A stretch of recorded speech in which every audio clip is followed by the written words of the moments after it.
가나안 성도라는 표현을 다 아실 것 같습니다. 이 표현은 안 나가를 거꾸로 해서 만들어진 표현인데요. 이게 신앙은 있는데 자기는 교회는 안 나가겠다라고 하는 그런 성도들을 일컫는 표현입니다. 2019년도 그 목회 데이터 연구소라는 곳에서 발표한 자료가 있었습니다. 이 발표한 자료를 보면은 기독교인 중에 가나안 성도의 비율이 23% 정도가 된다고 합니다. 꽤나 많죠. 진짜 많은 수치입니다. 그리고 교회를 떠난 이유 중에 35%는 뭐 목회자의 잘못, 아니면 교인들의 배타적이고 이기적인 모습, 아니면 교회가 이웃 사랑을 실천하지 않는 그런 모습들을 보면서 자기는 교회 안 가겠다라고 이야기한 사람들이라고 합니다. 이게 한 35% 정도가 된다고 합니다. 그리고 이 중 73% 정도는 교회를 처음 다녀본 정도의 신앙 수준을 가지고 있다고 합니다.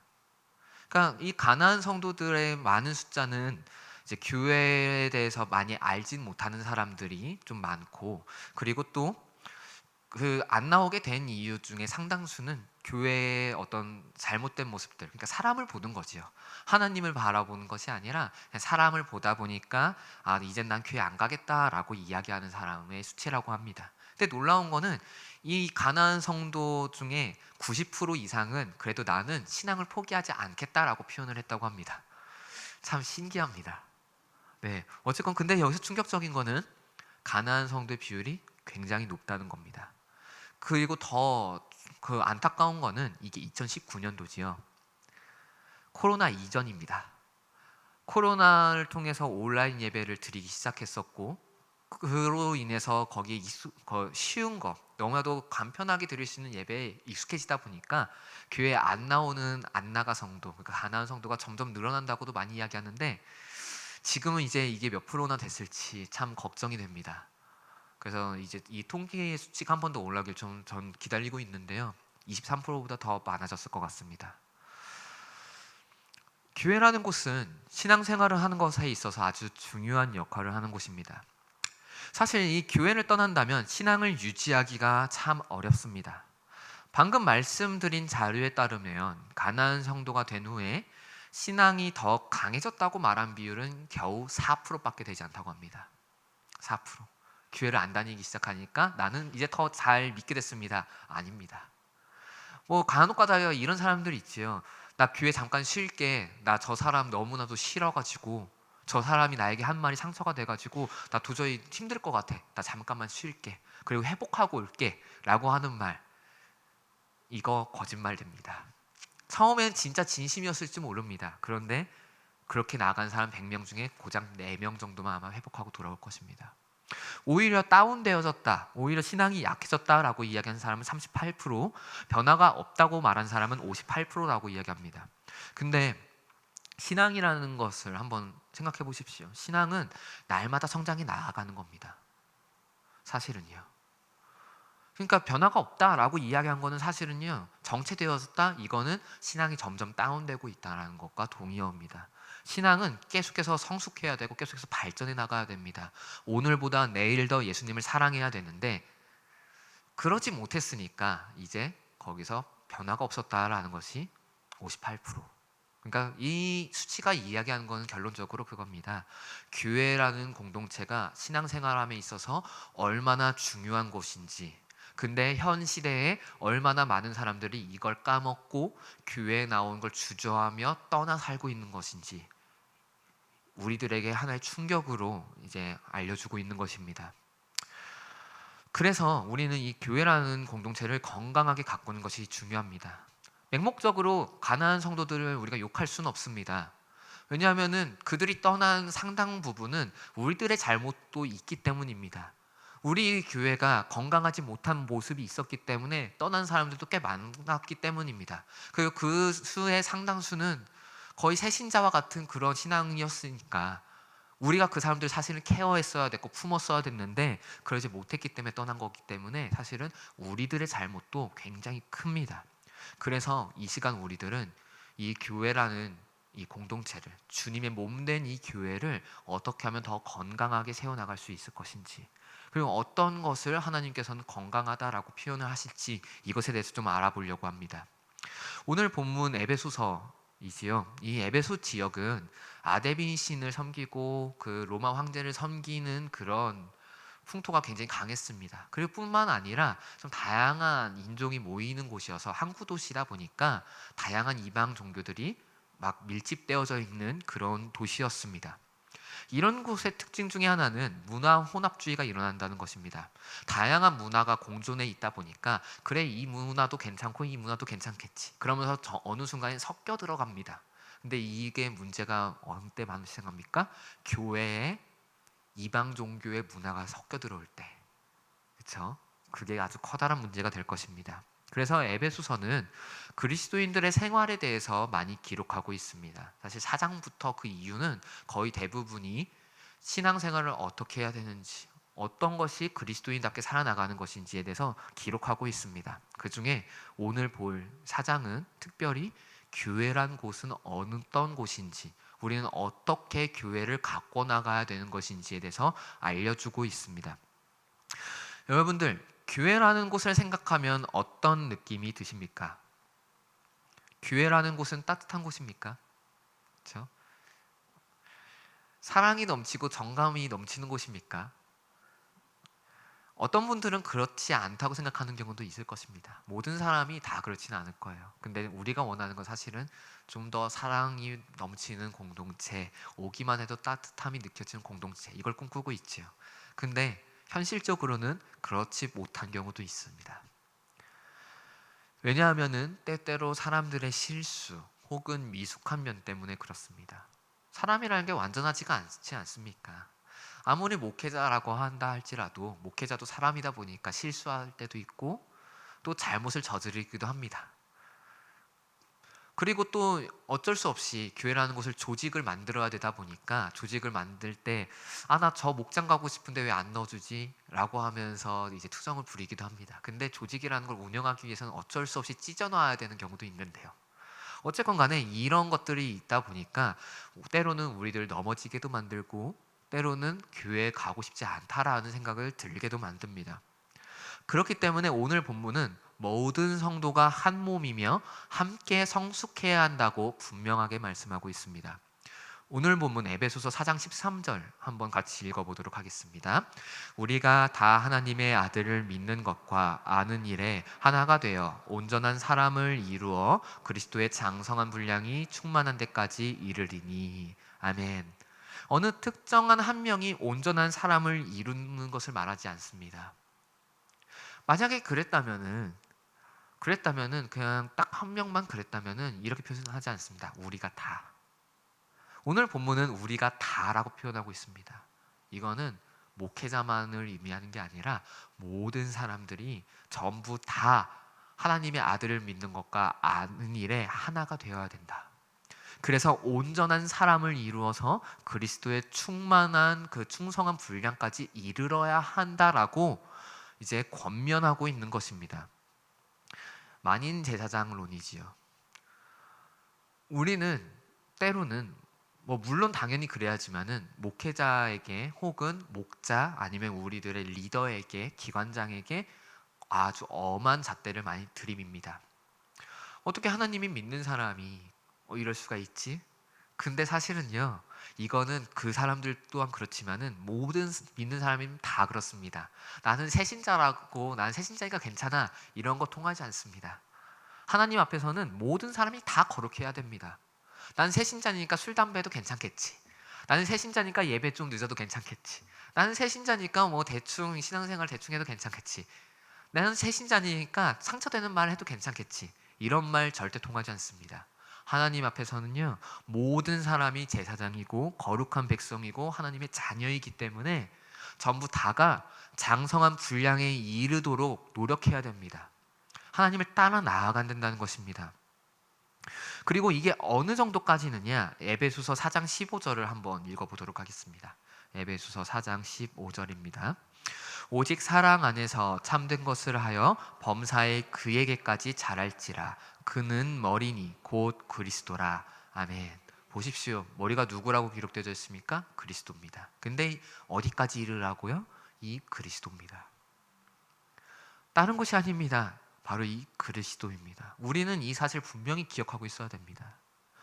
그래서 우리는 사람을 보고 신앙이 흔들려서는 안 됩니다. 우리는 목회자 혹은 목자만큼 그 수준까지 올라가는 것이 아니라 그 이상으로 예수 그리스도까지 가는 겁니다. 이것을 우리는 까먹어서 간혹 가다가 신앙이 흔들립니다. 목회자가 이제 강하게 끌고 갔었던 그거 가지고 어린아이와 같았던 그런 신앙만 가지고 있다 보면은 무너집니다. 자기가 직접 말씀을 읽으며 꼴을 먹어줘야 되는데 그냥 떠먹여 주는 꼴만 먹다 보면은 무너집니다. 왜냐하면은 딱 목회자 그 수준까지만 멈춰 있고 자기는 그 이상을 못 보기 때문입니다. 우리는 그렇기 때문에 어디까지 이르러야 된다고요? 그리스도에게까지요. 우리의 목표점은 거기에 있습니다. 그리스도를 머리 삼아서 그분만을 바라보며 나아가는 겁니다. 그리고 우리는 신앙생활할 때 또한 이것 중요합니다. 우리는 사람을 바라보면 안 됩니다. 사람은 모두 다 죄인입니다. 오로지 예수 그리스도 그분 딱 한 분만, 역사상 딱 그 한 분만이 죄가 없으셨습니다. 모든 사람은 다 죄를 가지고 있는 존재들입니다. 그러니까 미숙할 수밖에 없고 실수할 수도 있습니다. 때로는 여러분들에게 상처되는 말을 실수로 내뱉을 수도 있습니다. 그런데 사람을 바라보는 신앙을 했다면 어떻게 될까요? 그 상처되는 말 하나 때문에 떠나기 시작합니다. 죄가 있는 존재라는 걸 까먹고요. 그렇기 때문에 우리는 그 모든 것들 가운데서 흔들리면은 안 됩니다. 그리고 우리들을 계속해서 흔드는 것 중에 하나는 무엇이냐면은 세상의 문화와 흐름입니다. 세상은 교회가 잘못되었다라고 이야기를 할 겁니다. 요즘에 진화론 뭐 그런 것부터 많이 나오지요. 그리고 동성애자들 어떻게 우리가 외치면은 동성애는 안 됩니다라고 이야기하면은 야 인권을 생각해야지라고 하면서 또한 반박하기도 합니다. 또 할로윈 문화 요즘에 되게 충격적인 게 유치원을 가면은 웬만해서는 할로윈 다 합니다. 진짜 다 합니다. 우리 아이들은 그런 문화에 계속해서 노출됩니다. 근데 할로윈 원래는 귀신을 섬기는 것에서 시작한 문화 아닙니까? 사람들에게 우리가 그걸 얘기하면 야 이거 그냥 하나의 문화로 받아들이면 안 돼? 그냥 즐길거리로 받아들여 라고 하면서 쉽게 넘어가는 그런 영역이 되어지기도 합니다. 이런 흐름들이 우리 교회 안에 또한 물밀듯이 들어옵니다. 그리고 또 요즘에 어떤 게 나옵니까? 차박 캠핑. 내 회사 생활하는 분들은 이게 주말에가 너무나도 황금 시간대입니다. 그래도 야 일생에 한 번 캠핑 한번 해봐야 되는 거 아니야? 야, 그래도 일생에 한 번 그 아이들 데리고 좋은 추억 만들어줘야 되는 거 아니야? 라는 그런 말 한마디에 솔깃해서 야 온라인으로 예배 드리면 되지. 차박 가서 캠핑 가서 거기서 온라인 예배를 드리면 되지 라고 하는 그런 속삭임들, 세상에서 우리 안에 물밀듯이 들어오는 그런 혼합주의들, 그런 것들 때문에 우리는 때론 무너지기도 합니다. 그럴 것 같지 않습니까? 그래도 생애 딱 한 번은 한번 해보자. 야, 이 정도 봐주겠지 하나님께서. 근데 그렇지 않습니다. 이런 문화들이 우리들의 신앙을 계속해서 흔들고 있습니다. 그래서 우리들은 성숙해야 됩니다. 우리는 어린아이에서 벗어나야 됩니다. 에베소서 4장 14절 그래서 이렇게 말씀하고 있습니다. 한번 같이 읽어보도록 하겠습니다. 이는 우리가 이제부터 어린아이가 되지 아니하여 사람의 속임수와 간사한 유혹에 빠져 온갖 교훈의 풍조에 밀려 요동하지 않게 하려 함이라. 아멘. 우리가 장성한 분량에 이르러야 하는 이유는 여기에 있습니다. 먼저 우리의 믿음을 지키기 위함입니다. 우리가 성숙할 때 우리는 세상 가운데서 쓰러지지 않을 수 있습니다. 믿음으로써 모든 것을 능히 승리하면서 살아나갈 수가 있습니다. 한번 생각해 보십시오. 어린아이는 작은 유혹에도 쉽게 빠집니다. 우리가 어린아이들에게 교육할 때 꼭 하는 말 하나가 있습니다. 모르는 사람이 와서 사탕 준다고 하면 따라가지 마. 그리고 꼭 교육시킵니다. 안 돼요, 이러지 마세요, 싫어요. 이 세 개 있습니다. 반드시 잘 교육시킵니다. 왜냐하면은 그 아이들은 그런 판단을 못하기 때문입니다. 어떻게 해야 될지 대처도 모르니까. 그래서 성숙하지 못하기 때문에 우리는 반드시 가르칩니다. 그 아이를 지켜주기 위해서요. 못된 사람들로부터 이제 유괴당하지 않게 하기 위해서 우리는 꼭 그렇게 교육을 하지요. 마찬가지입니다. 우리가 성숙하지 아니하면은 그리스도의 충만한 그 분량까지 우리가 이르지 못하면은 우리는 무너집니다. 세상 가운데 무너지고요. 이 교회 안에 들어왔을 때 또한 교회에 그 때로는 미숙해서 실수하는 부분 때문에 우리는 또한 무너집니다. 그런 아주 자그마한 유혹, 마귀가 슬금슬금 다가와서 우리 성도들을 무너뜨리려고 주는 그런 아주 자그마한 유혹에도 쉽게 무너집니다. 그러니까 우리는 반드시 성숙하는 것을 꿈꿔야 됩니다. 어디까지요? 다시 한번 강조합니다. 어디까지요? 목회자도 아니고요, 목자도 아니고요, 예수 그리스도요. 예수님이 사신 그 모습만큼 우리는 성숙하도록 노력해야 됩니다. 그리고 이렇게 성숙한 사람이 되어졌을 때 어떻게 되는지 아십니까? 줄 수 있는 존재들이 됩니다.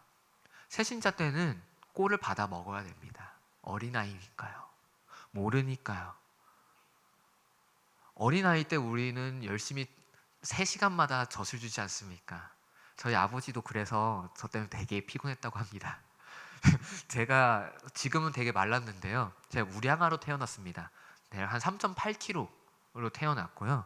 그리고 제가 2살까지는 아주 넙대대하고 장군상이었다고 합니다. 그 장군상이 되기 위해서 어떻게 했겠습니까? 2-3시간마다 깨서 울고 밥을 달라고 그렇게 앙탈을 많이 부렸다고 합니다. 그래서 한번 저한테 고백을 했습니다. 새벽에 한번 슬쩍 침대에 던졌다고요. 너무 짜증이 나서. 네. 그 정도로 제가 되게 잘 먹었습니다. 어린아이 때는 이 정도로 교회는 줘야 됩니다. 맞습니다. 처음 예수님을 믿고 처음 이제 예수님을 믿기로 결단한 사람들에게는 이렇게 꼴을 아낌없이 줘야 됩니다. 이 아기 때는 솔직히 부모님들을 위해서 하는 게 뭐가 있겠습니까? 그냥 빵긋 웃는 거 하나밖에 없지 않습니까? 그래서 어디 가서 돈을 벌어서 뭐 맛있는 거 사드리거나 뭐 심부름 간다거나 그런 거 못하지요. 근데 이제 점점 성숙하고 성장하여서 중학생이 되고 청년이 되고 30살, 40살이 되면 어떻게 됩니까? 본인이 열심히 돈을 벌고 가정을 책임지면서 그리고 또한 부모님들에게도 또한 용돈도 드리고 또한 심부름도 잘 해주고 그러면서 점점 나눠줄 수 있는 존재가 됩니다. 어린아이 때는 자기 장난감만 붙잡습니다. 그렇죠? 근데 성숙하기 시작하면은 장난감을 나눠줄 수도 있고 또한 어려운 사람을 도와줄 수 있는 존재가 됩니다. 교회 안에서 또한 마찬가지입니다. 성숙한 사람들은요 받기만 하는 게 아닙니다. 우리들의 신앙을 한번 잠깐 고민해 보십시오. 우리는 받기만 하는 신앙을 하진 않았습니까? 우리는 그냥 예배에 참석하는 것만으로 만족한다고 하고 있지는 않았습니까? 우리는 봉사 헌신하지 않고 그냥 그 자리에 앉아서 그냥 목회자들이 헌신해 주는 거, 우리 목자 기관장들이 헌신해 주는 거 그런 것만 그냥 받아먹기만을 기뻐하진 않았습니까? 성숙한 사람들은 그러면 안 됩니다. 성숙한 사람은 다른 사람을 위해서 또한 봉사할 수 있어야 됩니다. 이게 바로 진짜 성숙한 존재입니다. 성숙한 사람은 세상 가운데서 나가서도 빛과 소금의 역할을 하는 존재들입니다. 그 가운데 내가 받은 이 복음을, 내가 받은 이 하나님의 사랑을 나눠줄 수 있는 존재가 되어지는 겁니다. 나의 신앙은 성숙한 신앙생활이었습니까? 어린아이에 그치진 않았습니까? 만약에 그랬다면 오늘 이 순간부터 좀 바뀌었으면 좋겠습니다. 받기만 하는 신앙생활이 아니라 다른 사람들에게 또한 나눠줄 수 있는 신앙생활. 그래서 성숙한 존재로서 다른 사람을 케어하고 또한 이끌어줄 수 있는 그런 존재들로 때로는 낮은 자리에서 섬겨주고 봉사해줄 수 있는 사람으로 우리가 그렇게 해서 계속해서 성숙해 나아갔으면 좋겠습니다. 그리고 한번 상상해 보십시오. 이렇게 받기만 하는 존재들이 아니라 나눠줄 수 있는 존재들이 가득 차 있는 교회. 얼마나 좋을 것 같습니까? 사실은 우리가 상처되고 그런 게 왜 일어납니까? 이기적인 마음, 그렇죠? 받기만 하고 싶은 마음, 인정받고 싶기만 한 마음. 여기서 시작하는 거 아닙니까? 근데 이것을 좀 넘어서서 이기적인 걸 내려놓고 내가 인정받고자 내가 그것만을 추구했었던 그것을 잠깐만 내려놓는다면은 다른 사람을 인정해 줄 줄 알고 다른 사람을 먼저 생각해 줄 수 있고 다른 사람을 세워주기 위해서 내가 낮은 자리에 가는 것을 그 서스럼 없이 할 수 있는 사람들이 가득 찬 공동체라고 생각해 보십시오. 그것이 바로 온전한 교회입니다. 이게 바로 온전한 교회입니다. 이것이 바로 예수님이 꿈꾸는 그런 교회입니다. 예수님이 먼저 이 본을 보이셨습니다. 예수님이 먼저 이 낮은 땅 가운데 내려오셨습니다. 섬겨주시기 위해서요. 그리고 제자들을 부릅니다. 사실은 제자들 없이도요, 예수님은 복음을 전할 수 있는 존재입니다. 사실은 제자들 없이도 교회 세울 수 있는 분이고요. 제자들 없이도 이 세상 가운데 땅끝까지 모든 사람을 다 변화시킬 수 있는 존재가 바로 예수님입니다. 그런데 그 제자들 한 명 한 명을 부르시고 참으시고 심지어 3번 부인한 베드로마저 다시 한번 품어주시며 다시 한번 찾아가 주시는 그런 인내심을 보여주신 그 예수 그리스도가 있습니다.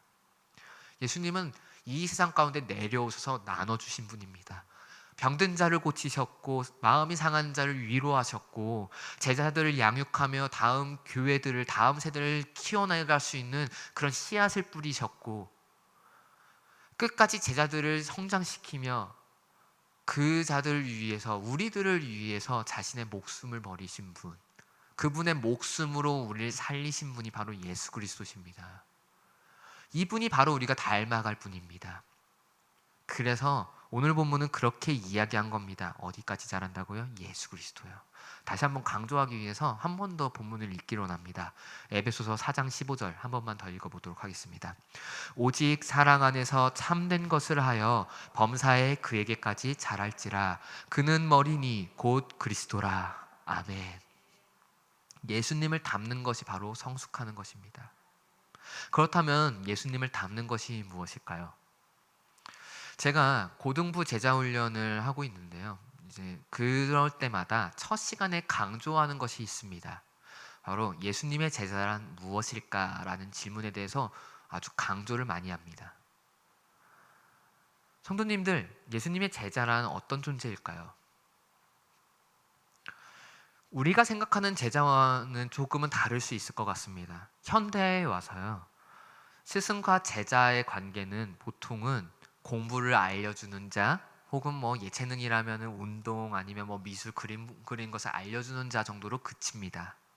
그런데 예수님이 사역하던 당시 그 시대에는 제자다라고 이야기를 하면은 어떤 의미로 받아들였냐면은 그런 지식적인 거, 방법 그런 것뿐만이 아니라 스승의 삶의 모습 모든 것을 다 배우는 자였습니다. 스승이 어떤 생각을 하고 살아나가는지, 판단을 할 때는 어떤 것을 기준으로 삼고 하는지, 생활 습관은 어떻게 되는지 이 모든 것을 다 바라보고 닮아가는 자들이 바로 그 당시의 제자들이다라는 표현이었습니다.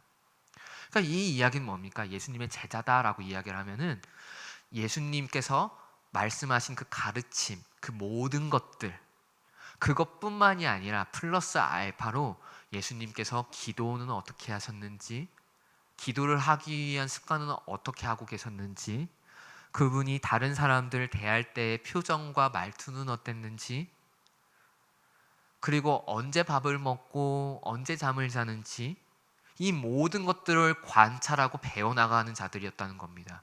그래서 예수님은 제자들을 부른 다음에 어떻게 합니까? 같이 먹고 자고 생활하고 같이 데리고 다니며 가르치는 모습을 보여주고 또한 훈련까지 시켜주십니다.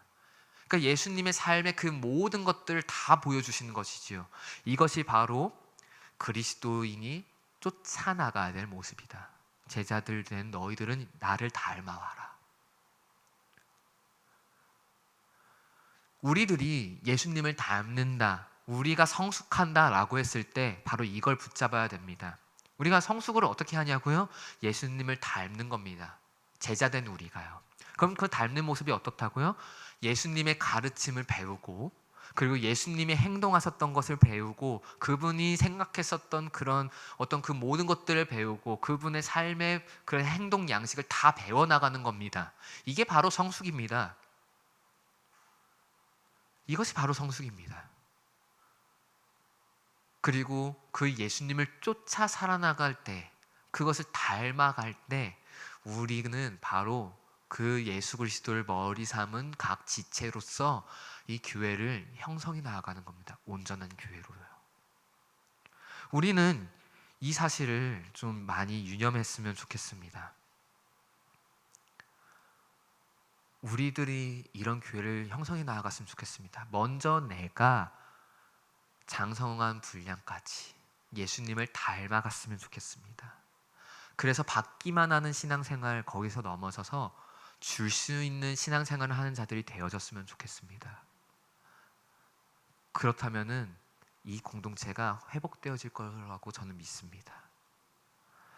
그래서 에베소서 4장 16절은 이렇게 정리하고 있습니다. 에베소서 4장 16절 한 번 더 읽어보겠습니다.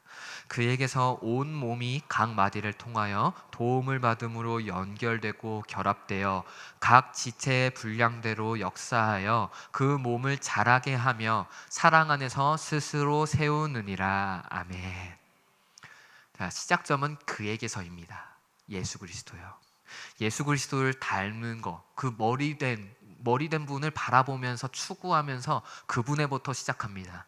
그리고 그분 아래에 있는 모든 자들이, 각 마디들이, 각 지체들이 연결되고 한 몸을 이루고 서로가 서로의 도움이 됩니다.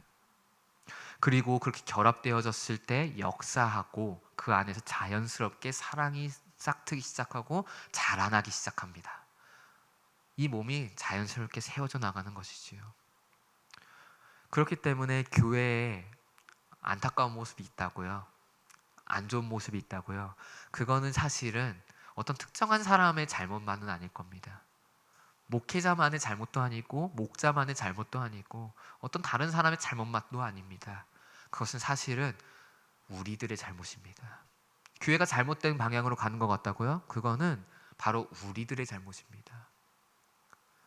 정말 모든 사람이 성숙한 교회라면은, 받기만 하는 공동체가 아니라 줄 수 있는 공동체라면은, 누구 한 명이 잘못했다면, 목회자가 잘못했다, 목자가 잘못했다, 그런다 한다 할지라도 그것을 내가 채워줄 수가 있습니다.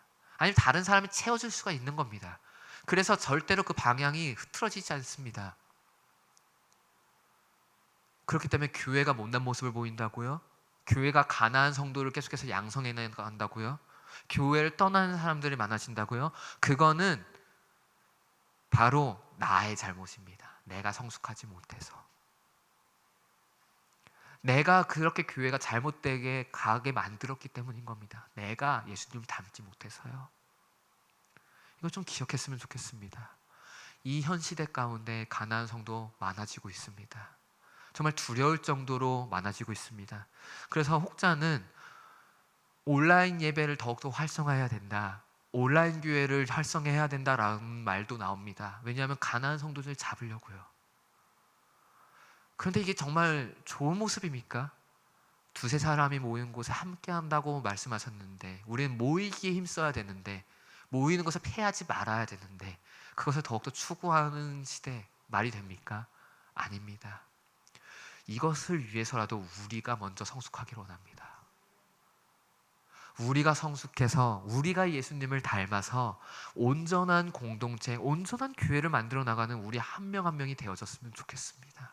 그래서 우리 신광교회는 정말 예수님이 다시 오시는 그날까지 굳건하게 서는 교회, 흔들리지 아니하는 교회, 세상 풍조가 아무리 물밀듯이 들어온다 한다 할지라도 복음만을 붙들고 하나님의 말씀만을 붙들며 머리 대신 예수님을 닮아가는 우리 교회, 그래서 더욱더 스스로 세워져 나가는 그런 교회가 되어지기를 그렇게 간절히 소망해 봅니다.